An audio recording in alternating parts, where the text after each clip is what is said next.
नमस्कार, मैं हूं मनीष। आप देख रहे हैं दी न्यूज 9X। दी न्यूज 9X में आप सभी का स्वागत है। हमारे साथ हैं डॉक्टर अहमद अशफाक करीम। सबसे पहले बहुत बहुत स्वागत है सर, आपने हमें अपने बिजी शेड्यूल में समय दिया। धन्यवाद। सीमांचल लालू जी का प्रिय क्षेत्र रहा है और माई समीकरण चर्चे में रहता था। अब तो आपने बता दिया A to Z का मामला रहा है। तो राजद के आप कद्दावर नेता है और सीमांचल में कहा जाता है आपके फेस पर वोट पॉलिसी तय की जाती है, तो नई दिशा क्या होगी?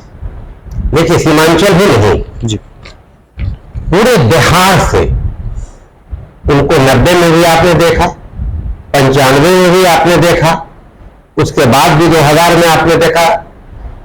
तो हमेशा पूरे बिहार से उनको सीट मिलती रही।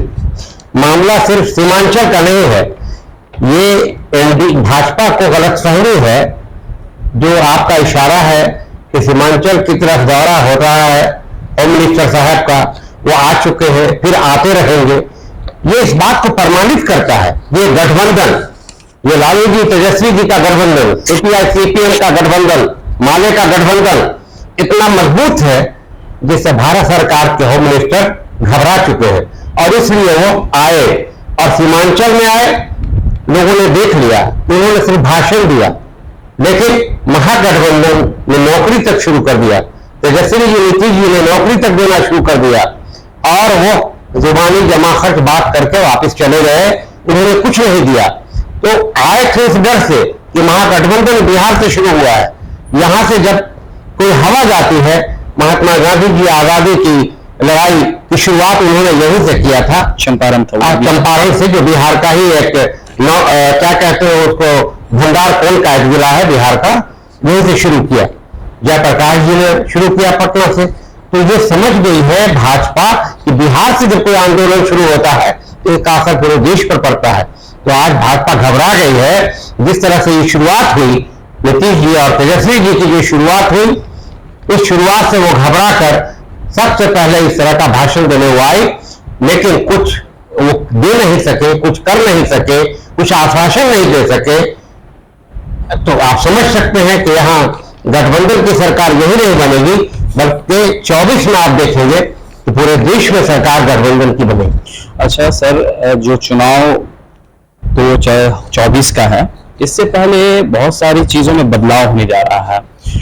कहीं ना कहीं उन स्ट्रेटेजी कर्ताओं को भेजा जा रहा है राजद के खिलाफ या महागठबंधन के खिलाफ। तो अगर ऐसे स्ट्रेटेजी कर्ता अगर महागठबंधन के खिलाफ प्रचार करेंगे, प्रोपेगेंडा फैलाएंगे, तो क्या असर रहेगा? देखिए, देश की जनता 2 बार जबरदस्त धोखा खा चुकी है भाजपा से, एनडीए से। एक बार 2014 में, एक बार 2019 में।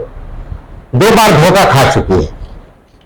15 लाख गरीबों के खाते में जाने की बात, करोड़ करोड़ रोजगार देने की बात, देश को आगे बढ़ाने की बात, महंगाई को कम करने की बात, घर घर लोगों को आगे शिक्षा पहुंचाने की बात, स्वास्थ्य सेवा देने की बात, बाहर जो पैसे लोगों के ब्लैक मनी पड़े हुए हैं उसको ला करके गरीबों को देने की बात।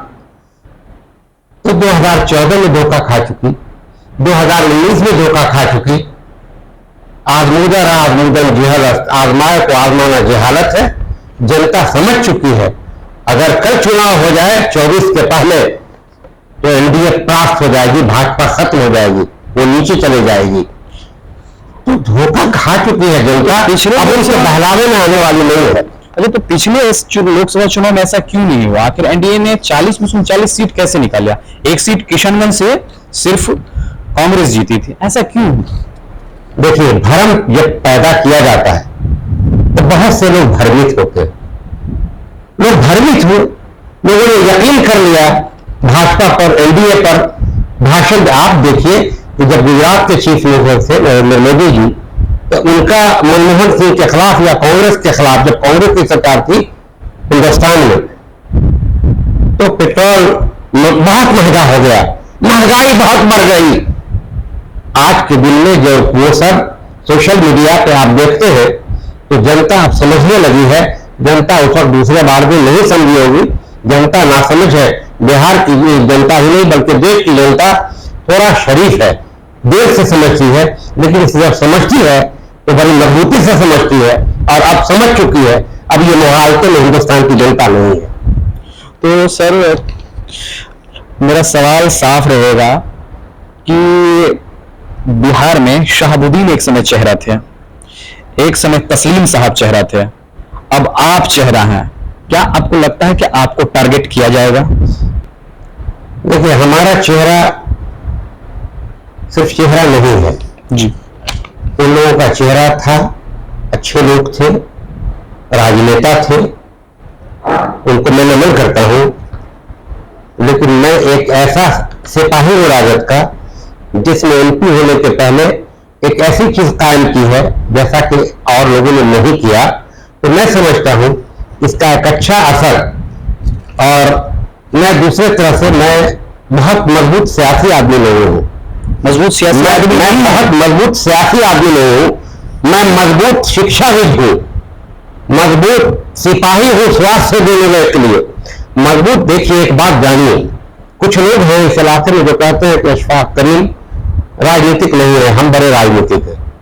मैं पूछता हूं राजनीति को क्यों करता है?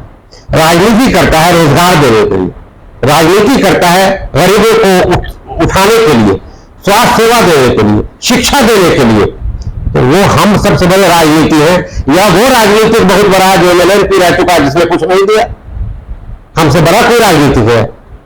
मैं उस सिलसिले में नहीं कह रहा हूं, लेकिन मैं अपने को समझता हूं कि राजनीतिक होना का मकसद है कि आप कुछ कर पा रहे हो, कुछ समाज को दिया हो, उससे बड़ा कोई राजनीतिक नहीं होता है। लेकिन जो आज पॉलिटिशियन कहा जाता है उससे मैं थोड़ा भिन्न पॉलिटिशियन हूं। पॉलिटिक्स जब नहीं करता था तो अभी मैंने एक धरोहर एक समाज को देने का काम किया, और आज राज्यसभा मिलने के बाद मैंने कोशिश किया है कि पूरे सीमांचल में घूमूं और जो लालू जी की या तेजस्वी जी के जो कारनामे हैं और जो लोगों ने किया है गरीबों के लिए, उन गरीबों के बारे में जो उन्होंने किया वो बताने का काम करूं। और जब मैंने घूमा है तो मैं समझता हूं कि लोगों का जहन जो थोड़ा सा पर्दा पड़ गया था, थोड़ा पर्दा पड़ा था, खत्म नहीं हुआ था, लेकिन उन लोगों के कारनामे पर पर्दा पड़ा था, वो पर्दा छट चुका है। और सब लोग आज के दिन में लालू जी तेजस्वी जी का नाम ले रहा है, और आज इस गठबंधन का नाम ले रहा है, वो कोई एनडीए और भाजपा का नाम नहीं ले रहा है। आपने गौर किया है कि भाजपा ने भाजपा गवर्नमेंट को हर जगह परास्त किया, हटाने का काम किया और अपना 420 से अपनी सरकार बनाई। लेकिन आपने देखा तेजस्वी जी ने और नीतीश जी ने मिलकर भाजपा को भगा दिया और भाजपा ही सरकार बन गई, सेकुलर की सरकार बन गई। आपको फर्क लगता है कि पूरे देश में क्या हुआ और बिहार में क्या हुआ? नहीं, चूंकि जेपी नड्डा जी ने कहा था कि मैं क्षेत्रीय दल को समाप्त कर दूंगा, इसको लेकर नीतीश कुमार भड़क गए थे। मुझे लगता है कि क्षेत्रीय दल समाप्त होने वाला है। क्षेत्रीय दल पूरे देश में एकजुट होकर एक ऐसा अलख लगाने वाला है जिससे भाजपा परास्त होगी। आपने देखा क्षेत्रीय दल खत्म हुआ या बिहार में और मजबूत हो गया। तो वो खत्म करने, उनके खत्म करने से खत्म नहीं होगा। जनता नहीं चाहती है कि खत्म हो। जनता जान रही है कि जब तक क्षेत्रीय दल को हम मजबूत नहीं करेंगे हम आगे नहीं बढ़ेंगे, हमारी शिक्षा नहीं बढ़ेगी, हमारा रोजगार नहीं मिलेगा हमें। जनता समझ रही है, इसलिए क्षेत्रीय दल को उनके हाथ में नहीं है, जनता के हाथ में है क्षेत्रीय दल को खत्म करेगा या नहीं करेगा। वो जनता ने बिहार में बता दिया कि क्षेत्रीय दल मजबूत रहेगी, तुम कितना भी चाहोगे। उन्होंने एनडीए को खत्म करने के लिए चिराग को खड़ा कर दिया था, कहां खत्म हो गई? आज चीफ मिनिस्टर बने हुए हैं, वो राजद के सपोर्ट से चीफ मिनिस्टर है। उन्होंने वहां देखा कि यहाँ गड़बड़ है, ये गरीबों को आगे बढ़ाने का काम नहीं कर रहा है, ये संवरने को, ये मजबूत लोगों को, जो पैसे वाले दौलत वाले।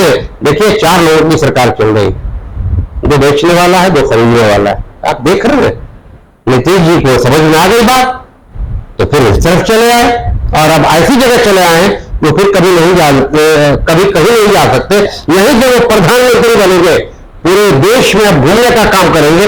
जो अलग जगह है यहाँ, वो अलग की आपको पहले भी कहा, हवा जा चुकी है बाहर में, और नीतीश जी देश के प्रधानमंत्री होंगे, ये हम लोगों की कोशिश है। और पूरा हिंदुस्तान चाह रहा है कि कोई एक ऐसा आदमी हो जो कम से कम इसको खत्म हो और एक सेकुलर सरकार बने। ये लोगों की इच्छा है, और हम लोगों की इच्छा है कि नीतीश जी प्रधानमंत्री बने, बिहार को एक प्रधानमंत्री मिले, जो आज तक नहीं हुआ है। वो बिहार को एक प्रधानमंत्री मिले, अब बिहार की तरक्की हो, ताकि बिहार हमेशा पिछड़ा रहा, आगे बढ़ेगा तभी जब हमें प्रधानमंत्री हमारा मिलेगा।